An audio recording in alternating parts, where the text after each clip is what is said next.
Bonjour, je suis Anaïs de l'agence Duret Immobilier à Montaigu. Aujourd'hui, on va parler du premier achat immobilier, des pièges à éviter et croyez-moi, il y en a quelques-uns. En 2026, le marché immobilier reste exigeant pour les primo-accédants. Les taux d'intérêt se sont stabilisés, mais les conditions d'emprunt restent plus strictes qu'avant 2022. Les banques demandent plus d'apports, plus de garanties, et concrètement, ça change complètement la façon d'acheter. Résultat, les marges d'erreur sont beaucoup plus faibles qu'avant. Et pourtant, on voit encore souvent les mêmes erreurs revenir. La première erreur, c'est de sous-estimer le budget global. Concrètement, quand on achète un bien pour la première fois, on pense uniquement au prix de la maison.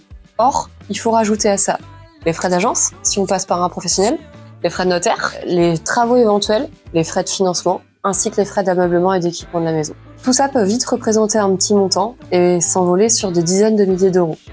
Un projet qui semblait accessible peut vite devenir inconfortable, voire impossible à réaliser. La deuxième erreur à éviter, c'est visiter sans financement validé. C'est l'une des erreurs les plus fréquentes. J'ai toujours tendance à dire à mes clients, en rigolant, que je tourne jamais les clés de la voiture sans qu'ils aient vu la banque ou le courtier. Pourquoi ? On commence les visites, on se projette, on trouve le bien, et là, on n'est pas prêt. Pas d'accord de principe, pas de financement, et donc pas de réactivité. Et dans un marché où les biens attractifs partent vite, ça peut suffire pour passer à côté.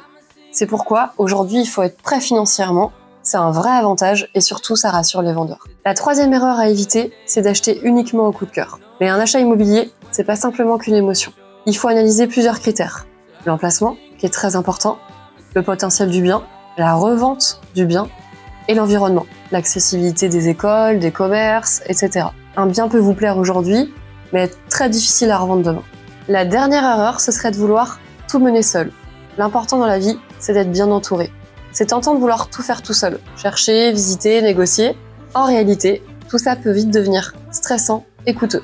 Passer par une agence immobilière, c'est s'appuyer sur de l'expertise, des conseils, de l'expérience et surtout éviter certaines erreurs. Concrètement, une agence immobilière peut vous faire gagner du temps, sécuriser votre projet et peut même vous éviter de prendre une mauvaise décision.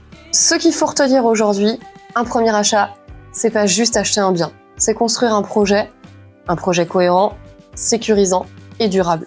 Chez Duret, on accompagne justement les primo-accédants. On vous accompagne dans la définition du budget, dans l'analyse du projet, dans la validation du financement, la sélection du bien. L'objectif étant d'éviter toutes les erreurs qu'on vient de voir ensemble et vous permettre d'acquérir plus sereinement votre bien. Alors, si vous êtes en recherche d'un bien, n'hésitez pas à venir nous voir dans vos agences Duret de proximité.